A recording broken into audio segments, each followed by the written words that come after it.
What's up, guys? We're back with more Marvel Legends, taking a look at the latest in retro-carded Spider-Man figures. Spider-Man specifically, we're taking a look at the two Target exclusives. So we have got our hands on the Negative Zone Spider-Man, and then we've got probably the one that everybody is more interested in. We've got our Cyborg Spider-Man, both of which, of course, come on the beautiful retro-carded packages, a lot of homage to the Toy Biz era, and then, of course, to the Spider-Man cartoon from the 90s. So you've got the figures there in that big window. Got the Spider-Man logo up top, some character artwork on the side, and then the big cityscape background. And then the back of the box has got a little bit of a sketch artwork, some actual artwork of the figure, and then you've got a little bit of a bio for each figure in particular. So let's do it. Let's pull them out and take a look. And here we go, out of the package, our Cyborg and Negative Zone Spider-Man figures in the retro line. And we're going to take a look at both of them, obviously, but they aren't really related outside of the fact that they came out at the same time and are on those retro card backs. So we're going to be doing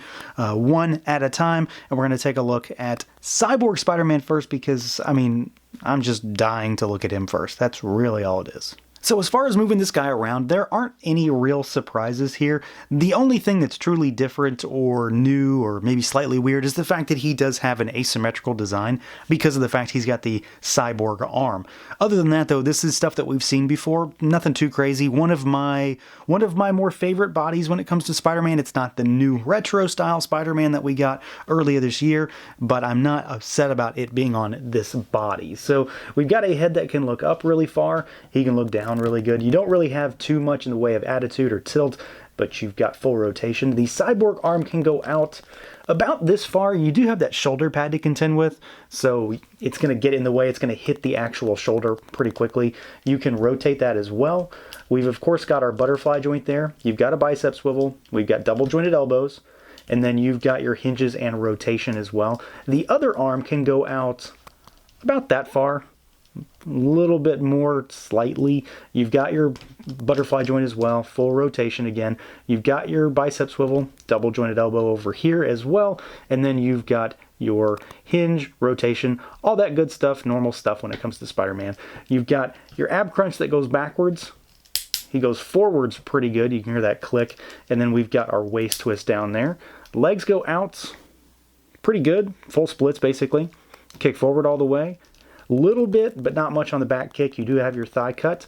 We got our double jointed knees, and then you've got your shin swivel, rocker, and hinges down at those ankles. So again, pretty standard stuff. Nothing too crazy. The only real maybe hindrance is at the shoulder for that cyborg arm, but honestly, at this point, it hasn't presented any kind of issues for me personally. I will, of course, say it, though, because it definitely rings true here. This figure is about the looks for me. And it's not even from, like, much of a nostalgic standpoint. I just like the way this looks. Of course, I do immediately think of that cover with him and Deathlock standing on it, because that one, to me, is something that I remember from my childhood. So when I say that, yeah, that's probably a nostalgia thing going on. But I didn't have the vintage figure for this guy. I didn't have a lot of the Spider-Man stuff as a kid. It was all X-Men for me. So this guy doesn't have like a nostalgic toy thing for me, but I do really very much remember the look when I was a kid. So yeah, I think they did a pretty good job here. There are a couple things that I might have changed, or one thing that I might do myself, but for the most part, I think it's pretty good. I think the overall web lining on the figure is really well done. I don't have anything that I really want to call out as far as being any kind of weird paint flubs there. We do have the sort of normal, maybe thin paint on the spider emblem, so the back is pretty solid, but then the actual legs, you can almost sort of see the blue coming through, which is not too uncommon, but not something I like either. We've got the belt for him this time around. It's just done in sort of like it's not a bright yellow, but it's not a dull yellow either. No paint on it, decent sculpt though. And you've got the bandage wrap on the leg here.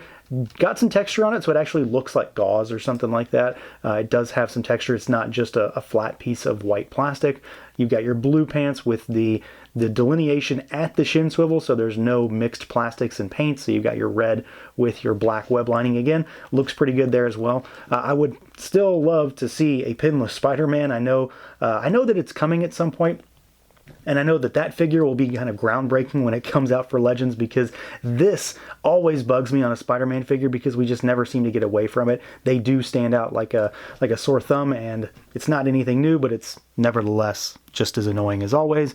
The big thing though is, of course, well, at least as far as the body goes, the Cyborg arm, which I really like. I do think, however, that it might need a little bit of a wash just to bring out the sculpt a little bit more, because it's so metallic and it's that marbly metallic plastic. Some of the details can be a little bit lost at times, but overall I think it does look good. It is a little bit beefier than his regular arm, which I think works pretty well, just to show the fact that it's, you know, like a Cyborg cast almost, basically. You've got the grenade canisters on his bicep there. You've got you know, his little wristlet there as well, which is done up in a different color, so it's a more gunmetal rather than just the marbly metallic. It matches the shoulder pad, which, I mean, this is classic 90s nonsense right here, so I absolutely love it and I'm very much here for it.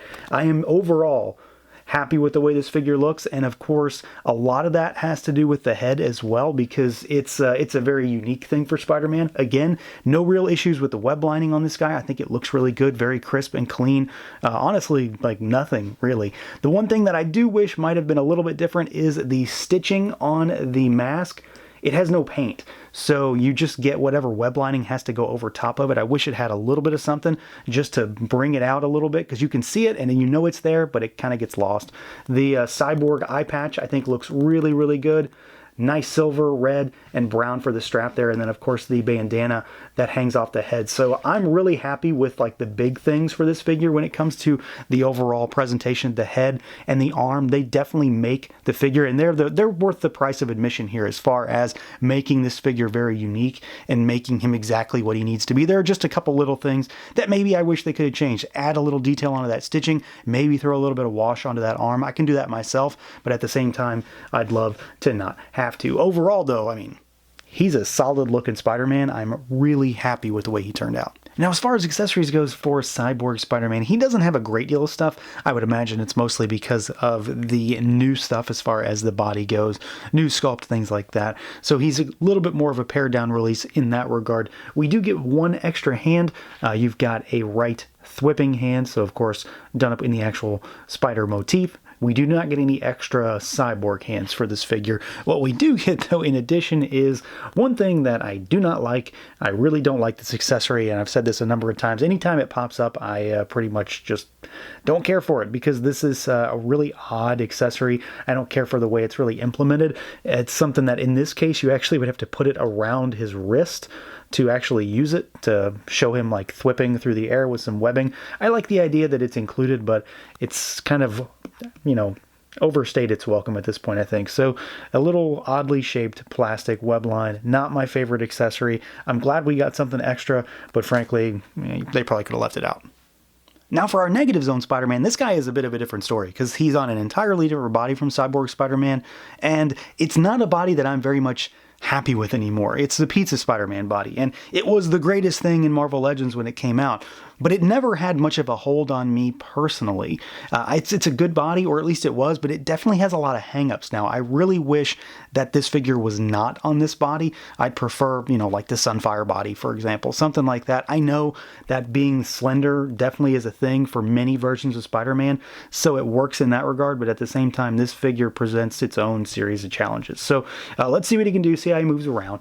We've got our head that can look up really good. He can look down really good. You've got full rotation. Not really any tilt, just a little bit, only slightly.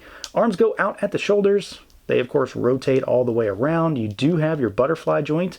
We've got our bicep swivel. You've got double jointed elbows. And then you've got hinges and rotation at those wrists. He goes backwards a little bit, and then he goes forwards a little bit. He does not crunch nearly enough for a Spider-Man for me, and I hate this waist swivel. It's so small that it does this, and I don't like the way it bisects the figure. It's just janky looking. I don't like it. I've never liked it. It's awkward to pose him for me when that happens, because it definitely stands out. Like when you turn him one click, he's already like, you know, some sort of magician's assistant being cut in half, so I'm not a big fan of that. Legs go out only that far, a critical problem for a Spider-Man figure. They do, however, kick forward like super far, so I do like that. They go backwards a little bit. You've got your thigh cut. We've got our double jointed knees. This figure does not have a boot cut or a shin swivel though. So that's a problem. And then you've got your rocker and you've got hinges down at those ankles. So if you're familiar with the Pizza Spider-Man body, you know exactly what's happening here. I mean, it's fine, and it's definitely served its purpose in Legends as far as reuse and that original figure, but I don't think it's aged all that well, and I would have preferred it not be on this body just for ease of use for me, mostly because I don't like that. Now, as far as the aesthetics go, I do think in many ways that this body does work to display this style of Spider-Man, this really slender version. So the body still works well for that. It presents articulation challenges, but it still works okay as far as the look. This guy is pretty basic though. There's really not a whole lot to it, and that's okay. That's the design. Nothing to complain about there. I do think for the most part, paint is pretty well done here. This is one of those instances though where you've got either dark plastic or you've got light plastic, and then you have to apply the negative, no pun intended, of that color on there. So we've got blacks on whites, we've got whites on blacks, and generally that's not the greatest situation when it comes to a Legends figure. There is definitely one instance of that for sure here. A couple of others, little areas that are okay, maybe not the greatest, but you've got, you've got white paint on the arms, for example, instead of the black plastic. You've got black pegs that show through there. The chest looks really good. Black on white looks really good. And then you've got the spider emblem. The white spider emblem is actually really nicely done. I'm assuming that's tampoed on there. And it looks really clean and crisp. The same for the black one on the back. Very clean and crisp as well. You've got the little triangle down here on the waist, which works really well. The one area where I'm not so happy with the end results is on the shins.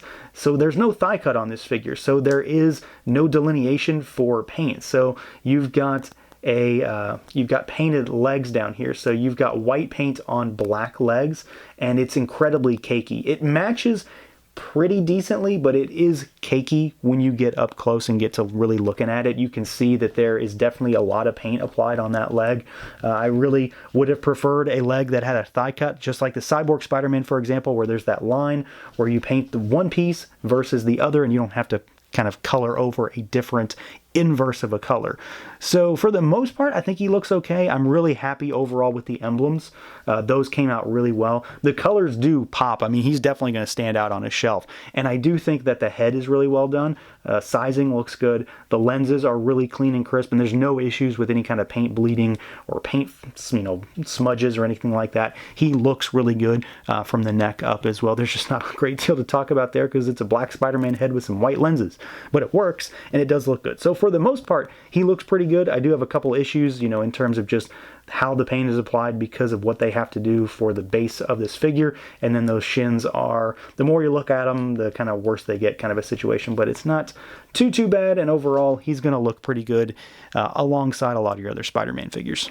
And then for accessories, Negative Zone Spider-Man does have, by comparison, a lot of stuff. So Cyborg Spider-Man only has 2 things. He has got 5 accessories. To start with, you've got extra hands. So we've got a set of thwipping hands. Of course, just done up in black. You've got fists on him in the box, black thwipping hands. And then we've got a set of style pose, wall crawling style hands here as well. So you've got 6 total hands in the box, 4 extras. And then we've got my favorite accessory in the box. You've got your Negative Zone pizza. So you've got your white pizza with the black pepperonis on it. Of course, you can pop this guy in one of these style pose hands to sit in there and have him actually hold it. It's a goofy thing, but I like this kind of stuff, so I'm really glad that they went a little bit out of their way to include this one and give us another piece of pizza, of course, in a very ridiculous color scheme. So overall, for the most part, these figures are pretty solid. I would say that overall my interest mostly lies with the Cyborg Spider-Man just because he is so different. I think that this is one that a lot of folks are really going to be happy with. All of the changes to make him so unique are pretty well done. The head sculpt, the arm, all the big things really are well done. And he definitely is going to look great alongside some other 90s style characters. Negative Zone Spider-Man is pretty basic. He isn't anything to really write home about, I don't think. I do really like the inclusion of the negative zone pizza as an accessory. I do like that. It's really goofy, and I like that kind of stuff. The figure in general, though, is just on a body that I'm not the biggest fan of at this point, and while he looks good and he very much fits as far as sizing, it's just not the best thing in the world for me. I wish they would have used a different body, but he does come with a solid array of hands, and there's a lot of stuff in his package, so they make up for some of that by cramming him full of accessories. So that's going to do it for this look at the Marvel Legends Cyborg Spider-Man and Negative Zone Spider-Man. Let me know what you guys think. Feel free to like, comment, subscribe, and share, and until next time.